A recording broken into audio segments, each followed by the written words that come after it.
Okay, hai, Assalamualaikum. Kali ini kita akan belajar mengenai online sale, jualan atas talian, di mana chapter pertama kita akan lihat mengenai keperluan jualan online. So, dalam keperluan jualan online ini kita akan belajar antaranya adalah kita akan belajar masuk jualan online. Kita juga akan belajar ciri-ciri produk dan serta jenis-jenis produk yang kita boleh jual dalam pasaran online ataupun pasaran atas.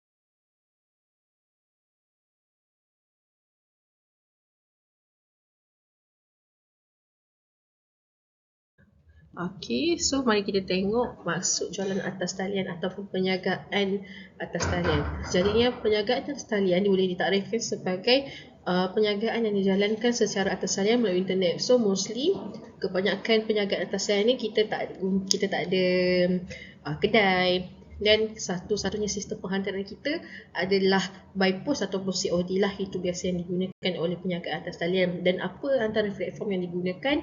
Selalu yang kita kenal lah Shopee, Lazada, dan juga jualan melalui website dan sebagainya.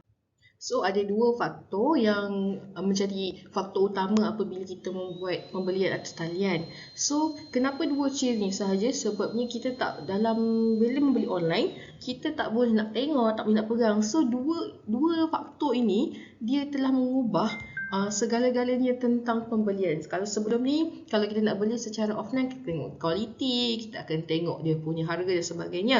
Tapi untuk pembelian atas talian, hanya informasi dan maklum balas yang kita kena tengok. Kalau kita perasanlah, kalau kita beli barang kat Shopee, ada dua benda. First, kita tengok informasi lah, di mana informasi tu seperti berat, jisim, warna dan sebagainya. Untuk informasi ni pula, ataupun untuk maklum balas, kita akan tengok komen-komen pembelian yang sebelum ni.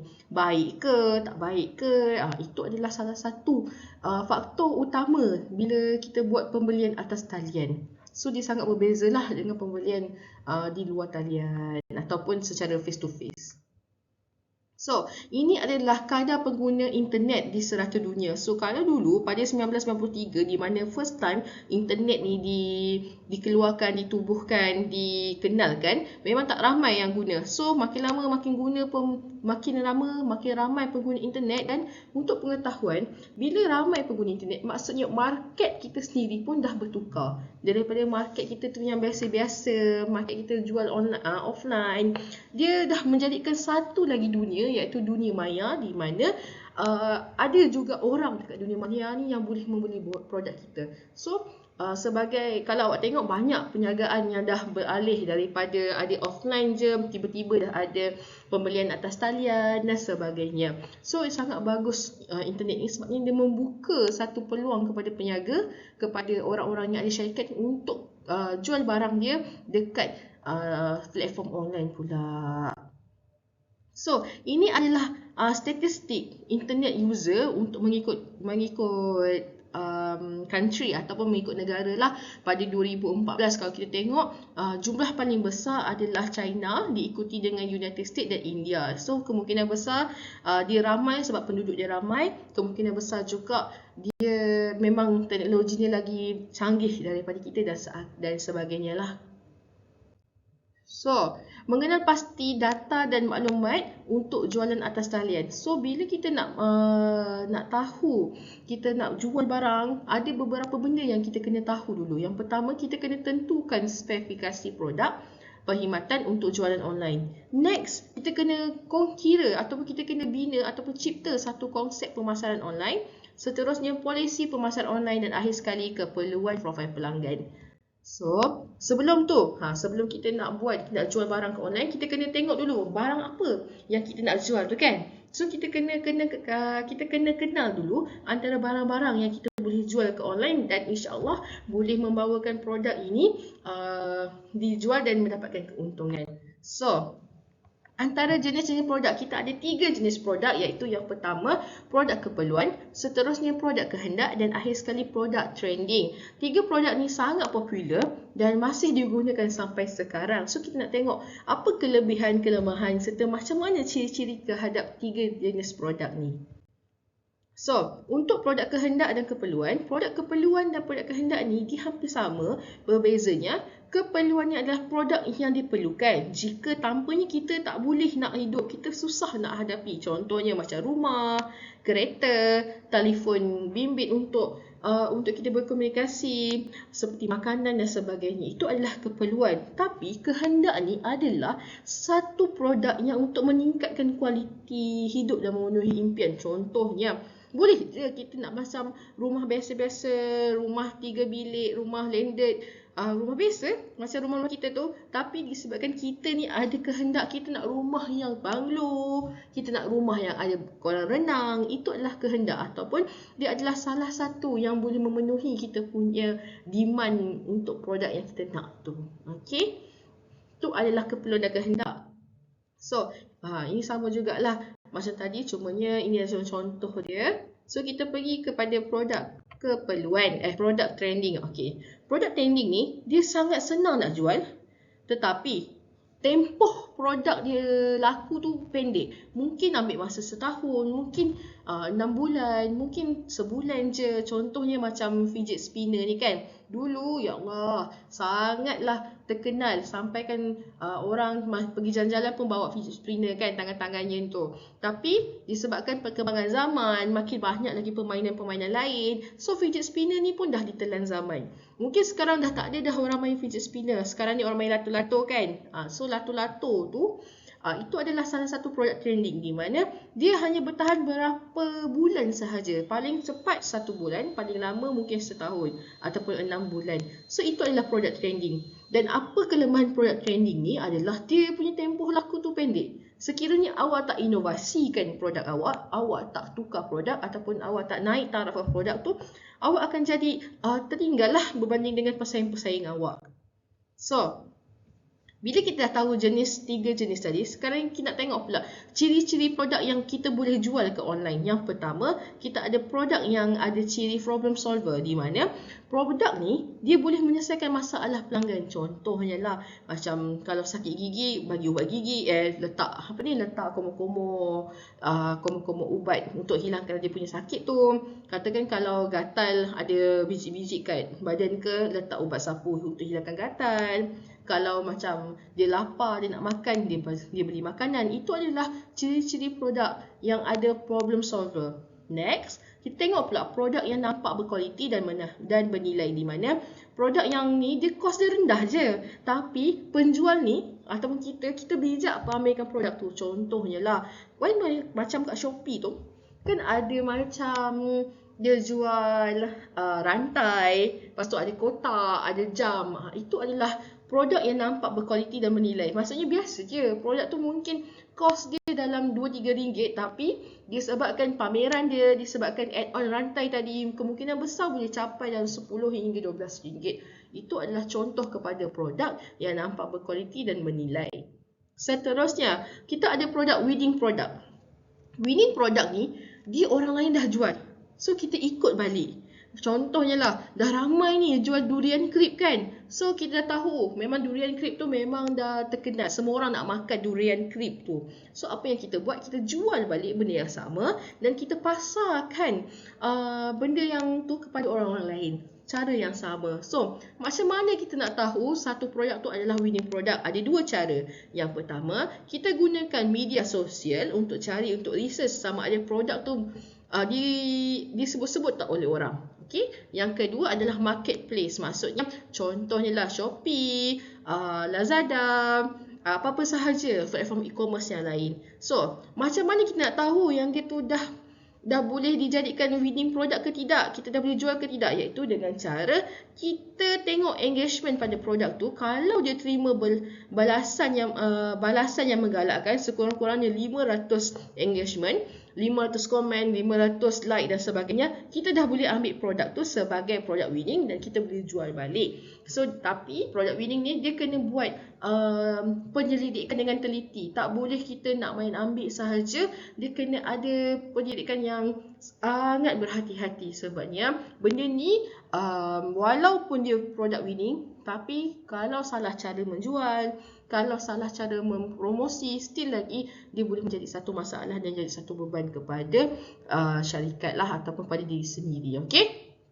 So next, produk hot lain dalam niche yang sama dengan produk hot utama. Maksud dia kat sini, produk yang lain, hot yang lain dalam niche yang sama dengan produk hot utama, pilihan beberapa lagi produk hot lain dalam niche yang sama dengan produk hot utama yang dipilih. Penjual perlu mengenal pasti produk lain selain pada produk yang dijumpai. Okey, macam mana nak faham? Walaupun ayat dia macam pusing-pusing, apa dia nak sampaikan adalah contohnya lah dalam niche ataupun dalam segmen skincare, kita ada macam-macam. Kita ada pencuci muka, kita ada exfoliate, kita ada toner, kita ada moisturizer dan sebagainya kan. So itu adalah niche yang sama, iaitu skincare. Katakanlah syarikat A ni dia jual pencuci muka.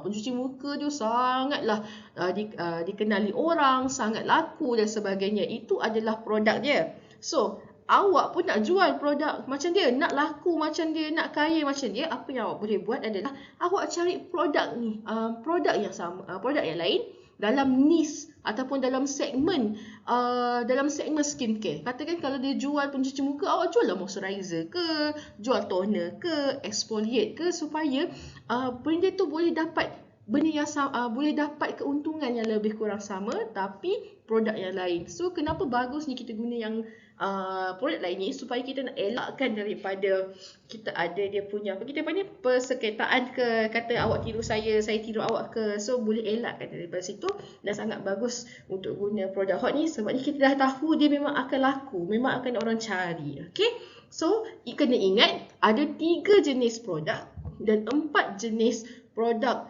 4 ciri-ciri produk yang kita boleh jualkan online. Okay, next, ini adalah sebagai seorang penjual atas talian, ada beberapa perkara yang kita kena ikut dan dijadikan panduan. Yang pertama, kita kena menjual produk yang tidak membahayakan kesihatan pengguna. Maksudnya kita tak boleh nak jual yang boleh sakitkan orang. Kita kena jual yang baikkan orang, memberikan orang keselesaan dan sebagainya dan meletakkan kepuasan. Sebabnya kita tak naklah orang sakit sebab kita kan. So next, tidak menyembunyikan sebarang maklumat dan menyatakan deskripsi produk yang palsu. Maksudnya kita tak boleh nak bagi tahu dia benda yang sebenar. Katakanlah ada orang kata saya alergik kepada kacang. Produk ni ada kacang tak? Tak ada cik, tak ada. Dalam ni kita tak ada kacang. Kita buat 100% daripada sayur ni saja. Tak ada langsung unsur kacang. Tapi sebenarnya dalam produk awak tu ada unsur kacang. Tiba-tiba dia beli, lepas tu dia sakit. So benda tu memang bahaya. So kalau apa sahaja yang yang ada, yang betul tentang produk awak, keluarkan. Yang palsu semua jangan bagi tahu. Bagi tahu yang sebenarnya. Jadi penjual yang jujur supaya awak punya barangan tu pun, awak punya jenama pun orang akan rasa macam oh jenama ni selamat ni, boleh guna. Okey, seterusnya kita tengok pula produk yang mempunyai kelebihan atau USP. So, kita as a peniaga ataupun penjual atas talian, kita kena letakkan kita punya produk ni, apa kelebihan dia, apa unique selling proposition dia. Contohnya lah, kita ambil macam produk yang popular sekarang, kita ambil produk Al-Shukri. Nampak tak? Dekat setiap produk Al-Shukri, dia menayangkan dia punya USP. Dia bagi tahu apa yang kelebihan dia berserta dengan kadang-kadang buat lagu, kadang-kadang dia buat marketing untuk viralkan dia punya produk. Itu adalah salah satu cara macam mana kita nak ketengahkan produk kita. So, sangat penting untuk kita as a penjual, keluarkan apa kelebihan, apa USP. Kena pastikan semua orang tahu yang USP kita tu wujud. Okay? Dan akhir sekali, dilarang menjual barang-barang yang salah di sisi undang-undang. Dalam online, kita tak boleh jual barang-barang seperti barang beracun, barang yang boleh dadah, apa semua tu tak boleh. Kena pastikan barang yang kita jual tu betul-betul boleh digunakan, boleh tak salah di sisi undang-undang. Okay? Next, untuk lagi faham, kita nak tahu pula konsep pemasaran online. Jadinya, apa itu pemasaran online? Pemasaran online ni dikenali sebagai internet marketing, e-marketing, online marketing. So, apa sahaja yang melibatkan marketing ni adalah usaha yang dilakukan untuk pemasar ataupun untuk melakukan pemasaran suatu produk ataupun jasa melalui atau menggunakan media internet atau jaringan www ataupun World Wide Web. Ini adalah maksud untuk pemasaran online. So, orang kata ni marketing je kan. Itu adalah salah satu cara untuk kita mengketengahkan produk ataupun perkhidmatan kita punya syarikat dan produk kita. So, manfaat kita buat pemasaran online ni, yang pertama, kita boleh melakukan perubahan dengan cepat. Disebabkan era globalisasi sekarang, internet sangat laju. Maksud saya dia lagi laju daripada kita punya nak sampaikan berita dan sebagainya. Sangat laju. Disebabkan yang laju itulah kita punya pace ataupun trend pun sangat berubah. Kalau perasan kan, setiap kali ada benda baru masuk, cepat je orang berubah. Orang punya kesukaan, gaya apa semua kan. Contohnya dululah, kita ambil masa Malaysia sangat suka dengan makanan Korea. Hampir semua benda ada Korea, ayam cheese Korea lah, ayam pedas Korea lah, samyang lah. Itu adalah antara perubahan yang sangat cepat. Orang Malaysia, tak kira lah orang mana sekalipun, memang sangat cepat bila menggunakan internet ni. Dengan adanya lagi tambahan internet, benda-benda macam ni lagi cepat. Sebabnya internet tu sendiri memang laju. Macam tu. So, sangat bagus kalau kita gunakan online, pemasaran online ni ataupun platform online ni untuk kita ketengahkan kita punya barang. So, kita boleh katalah zaman sekarang ni tak ada dah yang banyak offline. Dah tak ada dah yang bersemuka. Kebanyakannya memang pergi ke online untuk buat promosi, untuk jual barang. Perasan tak kan? Okay. Next, menentukan sasaran demografi tertentu.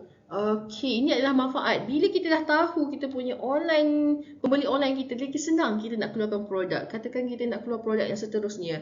Dan kita tahu kita punya pelanggan tu mostly adalah orang muda. So, kita boleh letaklah orang muda suka apa. Macam tu, okay?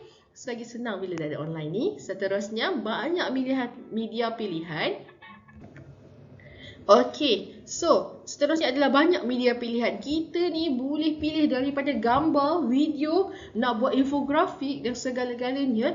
Bila kita guna online, kita tak perlu keluarkan kos yang banyak. Kita pun boleh guna Canva. So, nampak tak kat situ? Online ni sebenarnya memainkan peranan yang sangat penting dan sangat bagus untuk peniaga-peniaga, tak kiralah peniaga kecil-kecilan ataupun besar-besaran. Okey. Seterusnya, mampu berkomunikasi dengan segera. Bila wujudnya online ni, dah tak ada dah istilah saya bagi tahu, nanti kami akan inform balik ya kepada Encik. Dah tak ada dah. Dia terus je, awak boleh minta bila-bila. Bila nak guna tu terus bagi je. Okey. Seterusnya, penghubung kepada pemasaran dengan penghubung yang menyambungkan antara pemasar dengan pelanggan. Sangat betul. Online sekarang tak kira bila-bila waktu pun awak boleh DM, awak boleh tanya. Tak perlu awak nak kena bergerak ke satu tempat untuk bertanya. Sangat bagus menggunakan internet sebagai satu platform untuk menjual, untuk belajar dan sebagainya. That's why lah, kalau perasan kan, banyak sekarang ni kita punya iklan ke apa ke nak mengketengahkan pembelian atas talian dan seterusnya. Okay, next. Komponen pemasaran online. Kita ada beberapa komponen yang kita kena tahu bila kita buat pemasaran online ni. Yang pertama, kandungan pemasaran.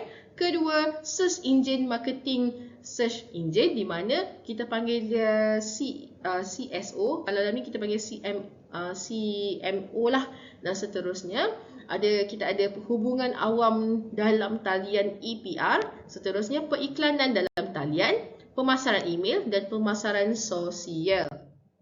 Okey, macam mana kita nak buat pemasaran atas talian ni? Yang pertama, kita kena ada blog ataupun website. Yang kedua, kita kena pastikan barangan yang kita jual tu boleh dicari melalui internet. Bila tulis je tudung, keluar tudung banyak-banyak macam tu. Seterusnya, lakukan promosi menggunakan media yang betul. Pilihlah, kalau kita jual tudung, buat tutorial ke, kita buat poster ke, apa yang sesuai dengan produk kita tu. Seterusnya, memberi perkhidmatan yang terbaik kepada pengguna. Seterusnya lagi, membina imej syarikat yang dipercayai. Perasan tak? Sekarang ni orang tak jual produk semata-mata. Orang jual sekali dengan branding, orang jual sekali dengan founder-founder. Sebabnya bila kita wujud kepercayaan kepada founder, kepada brand, automatik kita akan beli tanpa kita gusar. Sebabnya kita dah biasa tengok dia. That's why lah kalau perasan kan, banyak founder-founder dekat dalam media sosial ni, dia tunjukkan live dia dan semuanya. Okey, seterusnya mempunyai program yang menarik dan tunjukkan gambar produk dengan jelas di web dan blog. Janganlah letak gambar kecil je sampai kan orang nak zoom pun tak nampak lagi, tak boleh. Okey, pastikan tulis gambar, letak gambar yang betul-betul besar, senanglah nak tengok. Next, selektif memilih syarikat perkhidmatan perkapalan. Ini pun penting sebabnya katakanlah jika produk tu dah okey tapi orang yang hantar tu pula slack, habis dah dia punya jenama tu. Nanti orang asyik cari salah je. Kenapa hantar lambat? Kenapa produk tak jumpa, tak hilang apa semua kan? So sangatlah tak baik. Dan akhir sekali, berikan jaminan. Bila berikan jaminan ni bermaksud kita berikan warranty. Kalau tak sampai barang apa jadi kat dia dan seterusnya lah. Okey.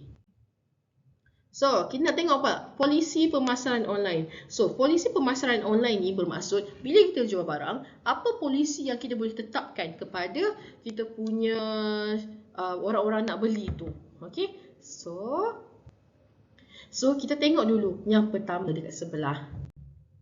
So, sebelum kita masuk go through lebih lagi, kita nak tahu apa itu polisi pemasaran online. Jadinya, kebanyakan perniagaan atau syarikat dalam talian tidak banyak menitik beratkan kepentingan penyataan dasar dan polisi.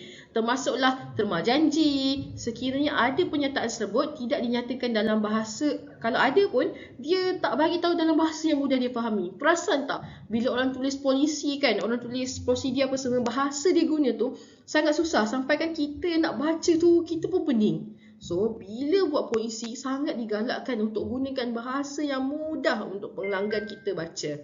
So, kenapa pentingnya terma perjanjian ni? Dia penting sebabnya dia dapat menyalur maklumat seperti pertaruhan wang semula, pulangan barang dan sebagainya. Halaman dasar polisi adalah sama penting sebagai maklum perkenalan dan perjanjian secara bertulis antara pembeli dengan syarikat. That's why polisi ni sangat orang tekankan. Contohnya lah kita ambil dekat sebelah. Contohnya IKEA.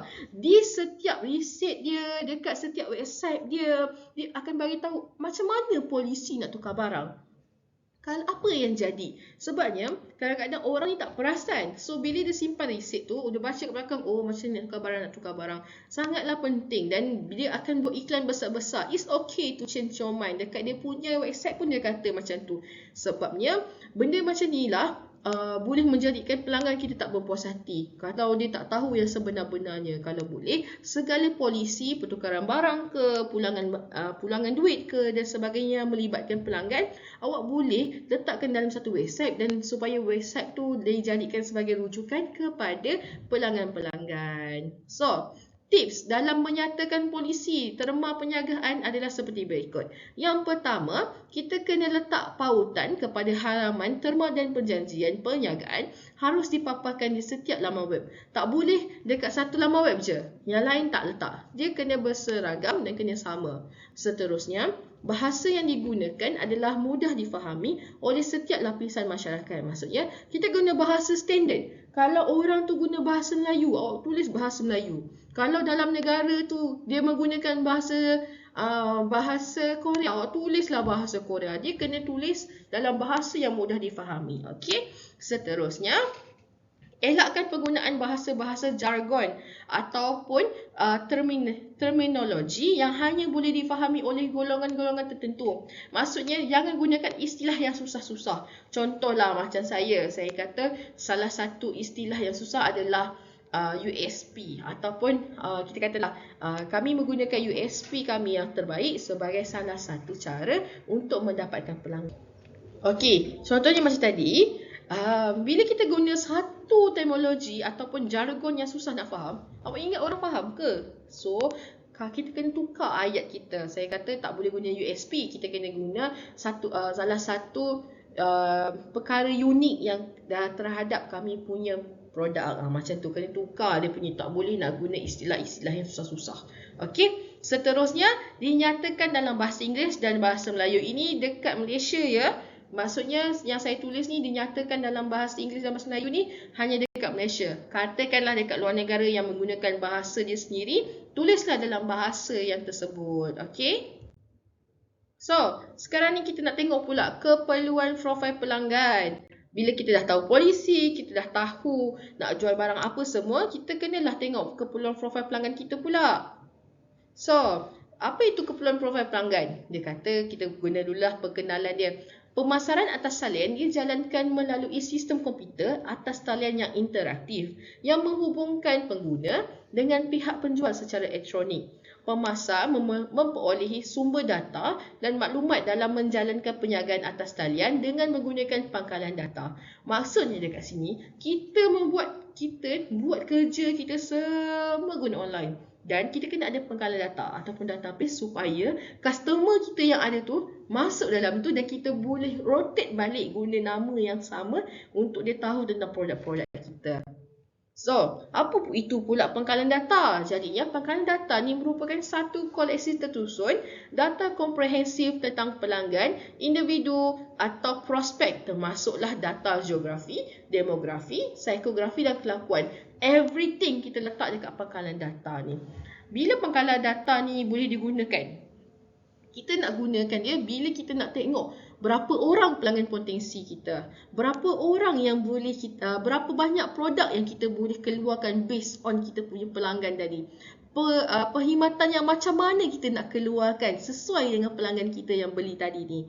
Okey, seterusnya kita tengok pula pemasaran pangkalan data adalah proses pembinaan, pengekalan dan menggunakan pangkalan data pelanggan dan pangkalan-pangkalan lain dengan tujuan untuk menghubungi dan berurusan niaga dengan pelanggan. Contohnya lah, macam mana dalam dunia sebenar pangkalan data ni function.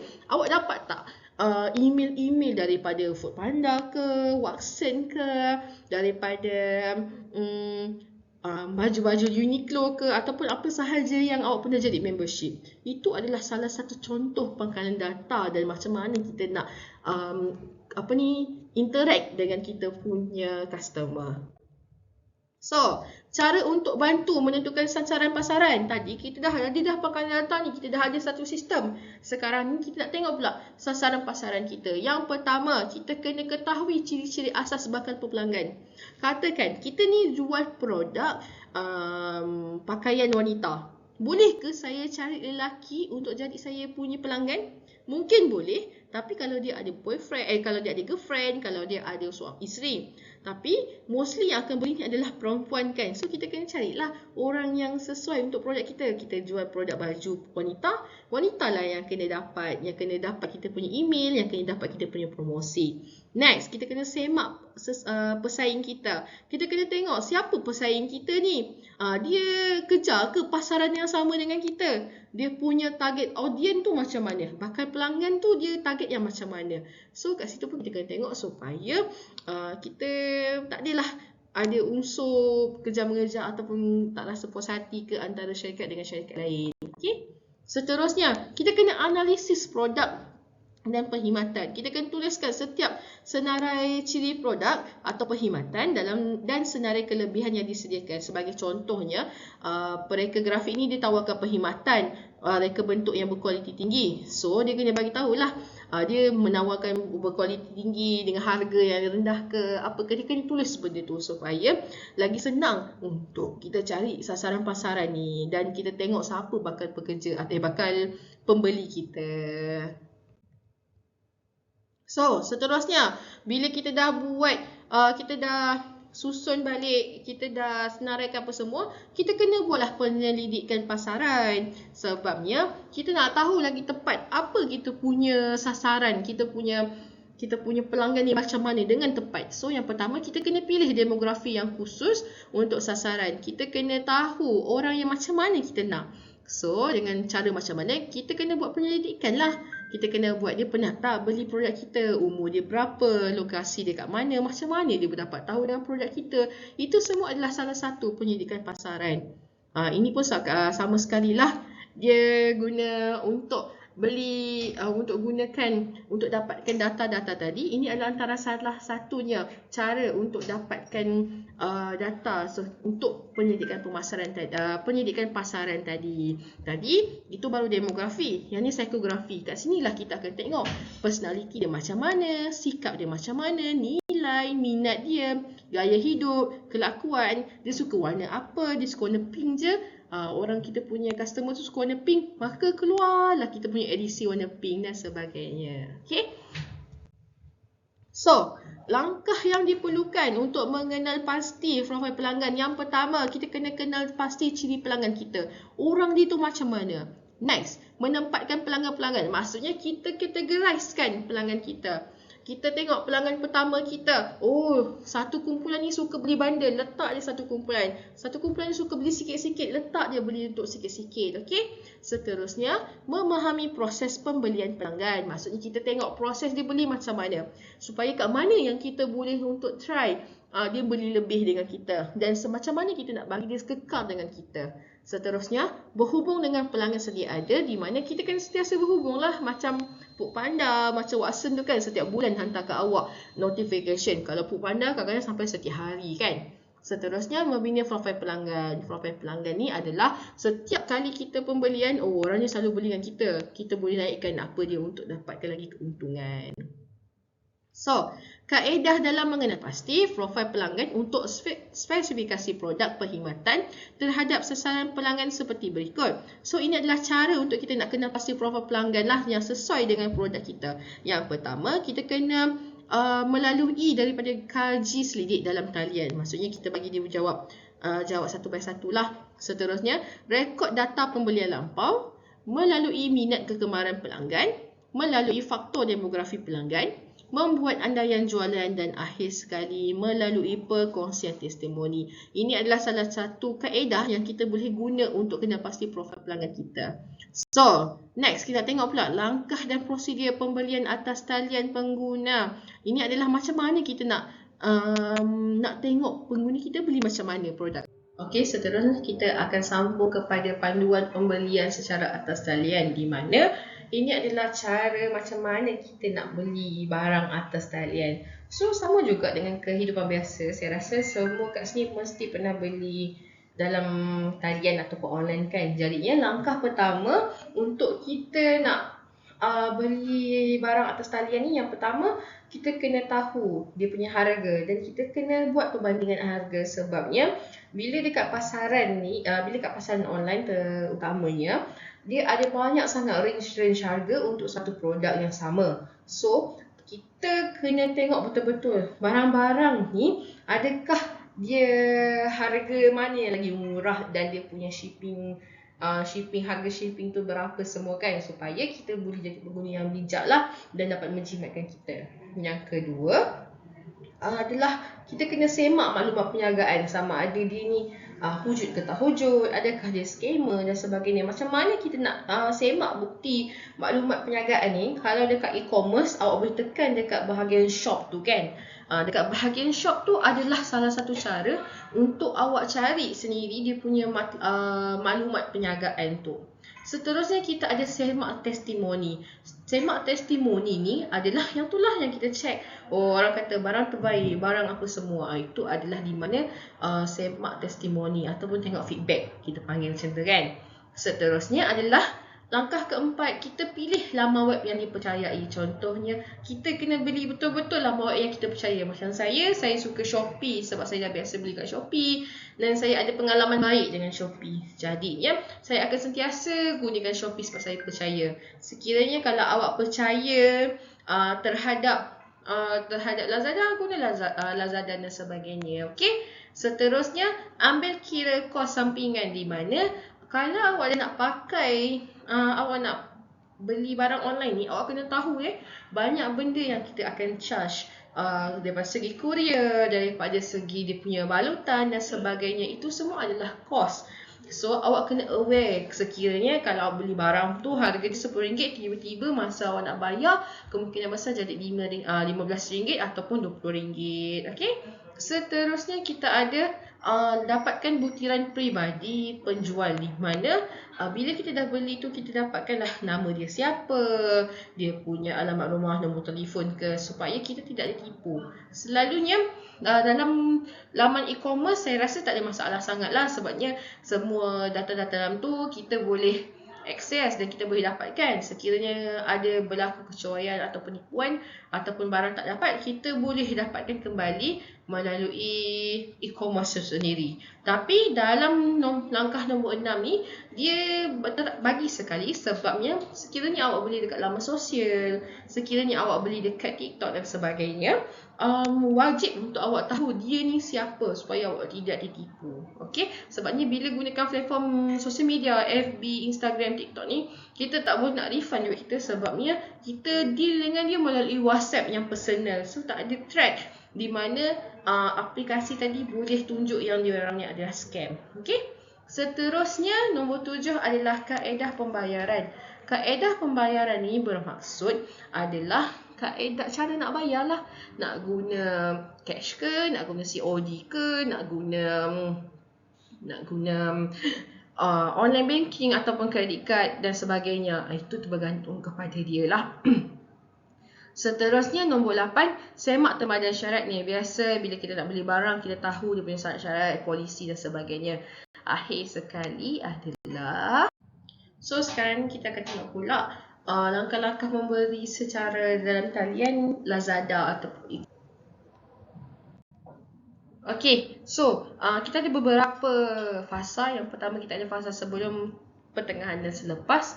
Jadinya kita akan tengok dulu yang sebelum. So sebelum kita membeli, kita kena bertahu beberapa benda, iaitu yang pertama, kita sebelum buat pesanan tu kita kena tahu siapa penjual tu. Yang kedua, kita kena tahu dia punya warranty. Sekiranya dia ada warranty dan dinyatakan yang barang ni ada warranty, sila print screen ataupun screenshot page tersebut sebagai bukti. Sekiranya apa-apa berlaku, dia kata tak ada warranty, awak pun boleh cakap, oh bukan dekat dalam website ataupun dalam Lazada cakap ada warranty ke. So dapatlah kat situ kalau ada apa-apa terjadi lah. Seterusnya, untuk warranty, kita ada dua jenis warranty, iaitu yang pertama kita ada local supply warranty dan yang kedua kita ada local manufacturer warranty, di mana local supply warranty ni adalah jaminan dari kedai itu sendiri. Kalau barang rosak ke, barang tak komplit ke, kita kena call kedai. Tapi kalau dia local manufacturer warranty, di mana jaminan ni dikeluarkan oleh pengedar atau pengedar rasmi. Contohnya macam awak kena pulang balik ke service center. Contoh macam laptop kan, kalau rosak awak kena pulang kepada center dan center akan betulkan. So contoh lagi macam barang-barang elektronik lah kebanyakannya. Tapi kalau macam barang supply warranty ni, dia lebih kepada kecil lah, barang-barang yang kecil boleh diganti oleh pihak kedai. Seterusnya, kalau air fryer yang dibeli rosak, contohnya tadi kalau air fryer yang dibeli rosak dalam masa setahun, boleh hubungi penjual Lazada untuk repair atau exchange. Kalau berdasarkan apa yang dibeli ni adalah local supply warranty lah, di mana kita bagi balik dekat kedai untuk digantikan, bukan kita kena pergi center dia untuk untuk tukar baru ataupun untuk dibaiki. So, cara beli barang dekat online. First, yang pertama, cara beli barang online dekat Lazada. Yang pertama, kita kena daftar dulu akaun. Lazada menggunakan email. Masukkanlah email awak semua tu kan. Seterusnya kena login, kena sign in, gunakan username dengan password akaun. Seterusnya, cari ataupun search item yang dikehendaki. Nak beli air fryer, tulislah air fryer. Nak beli bag, tulislah bag dan sebagainya. So next, macam mana lagi kita nak tahu barang tu okey atau tak? Kita boleh tengok rating dia, kita boleh tengok feedback dia. Kalau rating dan feedback dia tinggi, kita bolehlah, maksudnya ramai orang dah pernah beli dan mereka berpuas hati dengan syarikat tu dan produk tu. Okey? So seterusnya, add to cart. Bila kita dah cari kan, oh ni okey, ni okey, ni okey, kita add lah to cart benda yang kita nak beli dan check out. So Bila kita check out tu kan, kita kena masukkan alamat penghantaran dan bil. Selepas tu barulah kita boleh bayar dan seterusnya. Kalau okey, dah check apa semua dah betul, place order dan bayar. Itu sahaja. Senang kan nak beli online ni. Memang semudah hujung jari je semua. So, lepas dah buat pesanan tadi, kita akan terima email pula daripada Lazada dan kita boleh tengok status barang kita, tracking, beli barang tu dah sampai mana. Bergantung juga kepada kurier, tapi kalau ikut Lazada ni dia kata antara kurier selalu diguna GDEX, Pos Laju, Skynet dan sebagainya lah. So boleh tengok sendiri dia punya nombor tracking tu kat mana dia, dekat laman web orang tu sendiri. Okay, next. Nota tambahan, maklumat seller perlu tahu barang yang hendak dibeli itu dijual dan diuruskan oleh siapa, macam tu, oleh pihak yang mana. Okay. Sekiranya Lazada yang jual sendiri, so biasanya servis penghantaran dan return tu dia lagi cekap lah berbanding dengan third party, iaitu pun seller-seller dalam Lazada tu. Sebabnya Lazada ni sendiri yang jaga kan, so dia cekap lah bahagian-bahagian ni. Okay.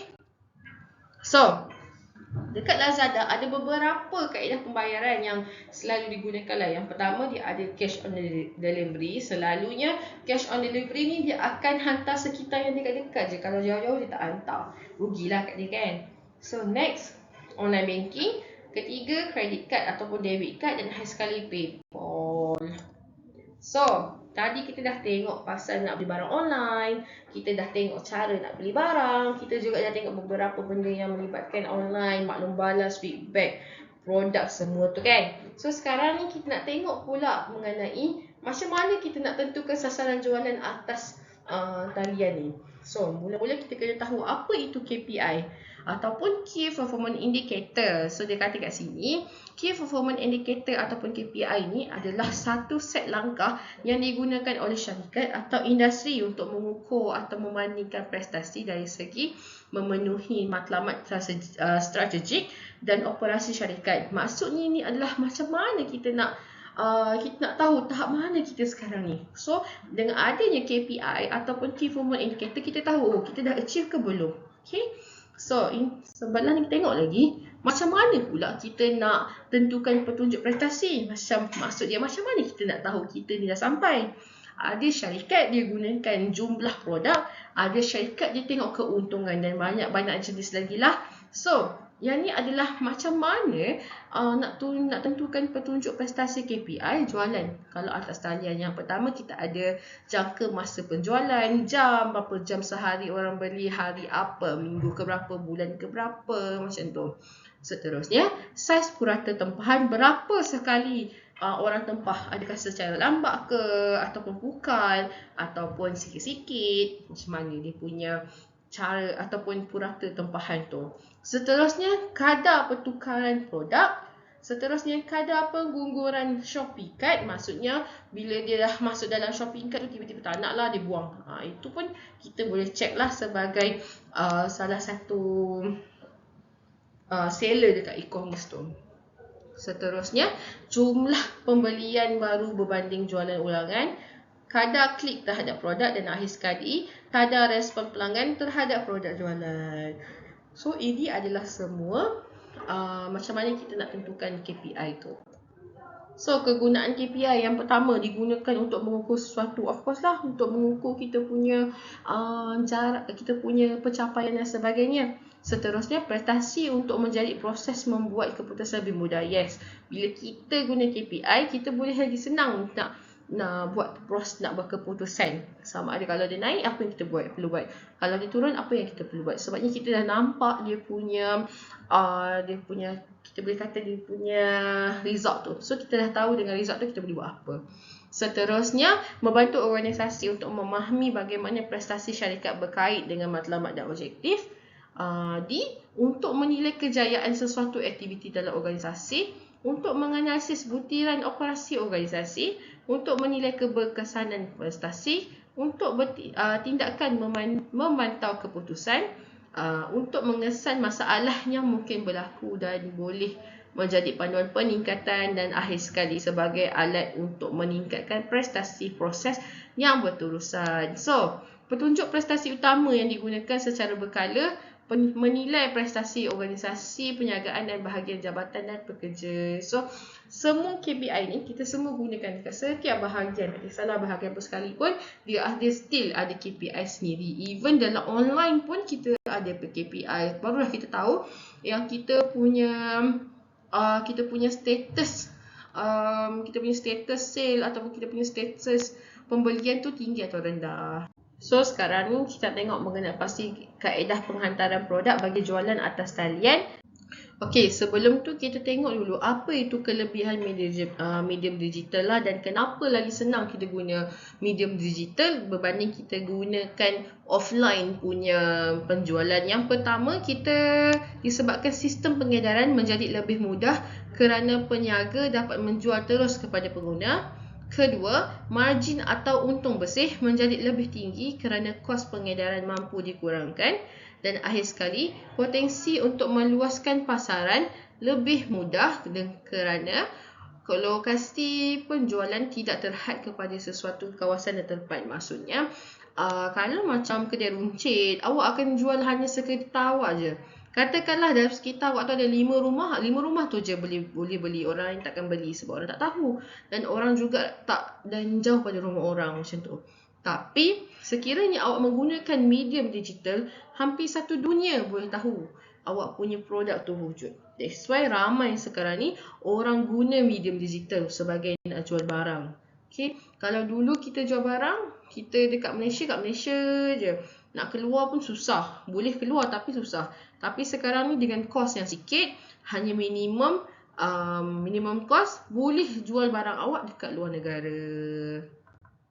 So, jadinya ada beberapa kaedah penghantaran produk yang kita boleh hantar. Yang pertama, kita ada perkhidmatan pos, di mana perkhidmatan pos ni biasalah yang Abang Pos Laju, Abang JNT, Abang JDEK hantar barang kat awak tu. Itu semua adalah perkhidmatan pos. Walaupun kita kalau biasa dengar pos tu pos laju kan. Tak, sebenarnya JNT, JDEX, Skynet dan sebagainya tu adalah salah satu daripada perkhidmatan pos. Okey, seterusnya penghematan pos menggunakan kaedah pengangkutan seperti pengangkutan air, darat dan laut. Ini semua barang awak pernah beli kat Shopee lah. Kalau barang daripada luar negara kan, daripada China, dia gunakan kapal ke, kapal terbang ke, dia gunakan kapal kontainer besar-besar tu ke, itu ataupun dia hantar guna van dan sebagainya. Itu adalah salah satu perkhidmatan pos juga, tapi dia ada kaedah pengangkutan yang luar biasa lah. Seterusnya, contoh yang diberi adalah Pos Laju, CityLink Express dan DHL. Tapi sebenarnya dekat Malaysia sendiri pun kita ada banyak sangat kaedah ataupun cara nak hantar barang lah kepada kita punya customer. Okey, selain daripada tadi kaedah penghantaran menggunakan pos, kita juga ada cash on delivery, di mana awak dapat barang dan awak bagi duit kepada orang tu, barulah orang tu boleh balik. Itu adalah salah satu cara cash on delivery lah. Maksudnya awak terima barang dan awak bayar cash on the spot untuk dapatkan barang tu.